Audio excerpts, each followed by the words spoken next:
दोस्तों, अच्छा कर्म जब आप करेंगे तो धीरे धीरे सभी लोग उसी तरह का करने लगते हैं, क्योंकि एक एक बूंद बूंद से समुद्र भरता है।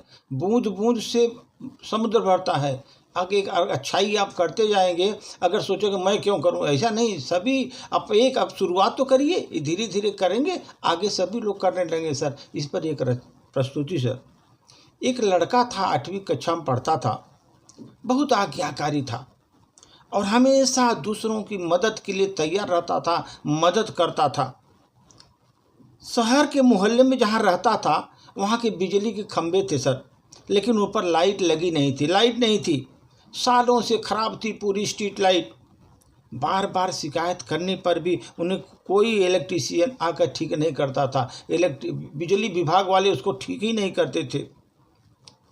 तो लड़का अक्सर सड़क पर आने जाने वालों के लिए अंधेरे के कारण परेशान होकर देखता कि लोग अंधेरे में जा रहे हैं, परेशान हो रहे हैं। उसके दिल में आया कि कैसे इस समस्या को दूर किया जाए, इस समस्या को दूर कैसे करूं। इसलिए वो अपने माता पिता और पड़ोसियों से कहता तो सब उस सरकार का, प्रशासन का लापरवाही कहकर टाल देते। अपने माता पिता से, लोगों से, पड़ोसियों से कहता भाई स्ट्रीट लाइट नहीं है, अंधेरे में आना जाना बड़ा मुश्किल है। तो लोग बोलते हैं ये सरकार का काम है, प्रशासन देखेगा, हमें क्या ज़रूरत है। ऐसे कुछ महीने बीत गए सर। एक दिन वो लड़का कहीं से एक बांस का टुकड़ा लाया बड़ा, और बिजली के तार को लेकर के कुछ दोस्तों की मदद से अपने घर के सामने उस बांस को गाड़ करके एक बल्ब लगा दिया। तो वहाँ पर बल्ब जलने लगा। आस पड़ोस के लोगों ने देखा, अरे ये तुम क्या कर रहे हो? लड़का बोला, मैं अपने घर के सामने एक बल्ब जला रहा हूँ, उसका प्रयास कर रहा हूँ। अरे इससे क्या होगा एक बल्ब से? अगर तुम एक बल्ब लगा भी दोगे तो क्या मोहल्ले में पूरा प्रकाश हो जाएगा? एक बल्ब लगाने से तुम्हारे मोहल्ले में पूरा प्रकाश थोड़ी फैल जाएगा। आने जाने वालों को भी परेशानी उठानी पड़ेगी। पड़ोसियों ने सवाल उठाया। तो लड़का बोला, आपकी बात सही है, पर ऐसा करके मैं कम से कम अपने घर के सामने आने जाने वाले लोगों की परेशानी तो बचा सकता हूँ। अपने घर के आमने सामने आने वालों का परेशानी तो मैं बचा सकता हूँ। ऐसा कहते उसने एक बल्ब वहाँ पर खंभे पर, बांस के खंभे पर टांग दिया। रात को बल्ब जला तो बात पूरे मोहल्ले में फैल गई। किसी ने उस लड़के की इस कदम पर खिल्ली उड़ाई उसकी, लड़कों की। वहाँ मोहल्ले में किसी ने उसकी प्रशंसा भी किया। एक दो दिन बीत गया, लोगों ने देखा कि घरों के सामने लोगों ने बल्ब टांग दिए। सब अपने घर के सामने बल्ब टांग दिए। फिर क्या था सर, महीनों बीतते बीतते पूरा मोहल्ला प्रकाश से जगमगा गया। हर घर के सामने रोशनी। एक छोटे से लड़के के कदम ने इतना बड़ा बदलाव किया था। धीरे धीरे पूरे शहर में यह बात फैल गई। अखबारों में भी ये खबर आई, उसको प्रमुखता से छापा गया।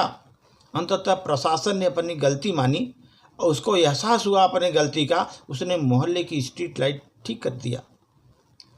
कई बार हम इसलिए किसी अच्छे काम को करने में संकोच कर जाते हैं क्योंकि हमें उनसे होने वाला बदलाव बहुत छोटा प्रतीत होता है, छोटा होता है। क्यों मैं इतना छोटा करूं? वास्तव में हमारा एक छोटा सा कदम एक बड़ी क्रांति ला सकता है सर। एक छोटा सा कदम बहुत बड़ी क्रांति ला सकता है, क्रांति का रूप पकड़ सकता है। उसकी ताकत इतनी ज़्यादा है। हमें वो काम करने से नहीं चूकना चाहिए जो हम कर सकते हैं।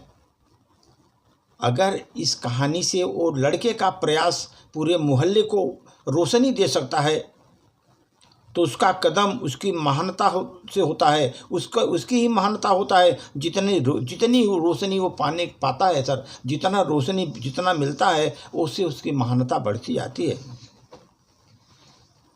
सर, जब हम सकारात्मक सोच के साथ देखेंगे, सकारात्मक सोच, पॉजिटिव थिंकिंग, तो आसपास आशा, प्रकाश, प्रसन्नता, प्रेम, संतुष्टि, सुंदरता ही दिखेगी।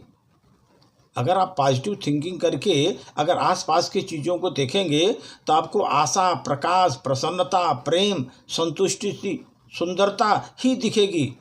और जब हमारे में निगेटिविटी आएगी, नकारात्मक सोच के देखेंगे तो हर जगह आपको निराशा हाथ लगेगी, अवसाद में जाएंगे, असंतुष्टि होगी आप में, दुख आपको बहुत होता है नज़र आएगा। तो आपको ये सोच के ऊपर डिपेंड करता है, आप पॉजिटिव सोचते हैं नेगेटिव सोचते हैं।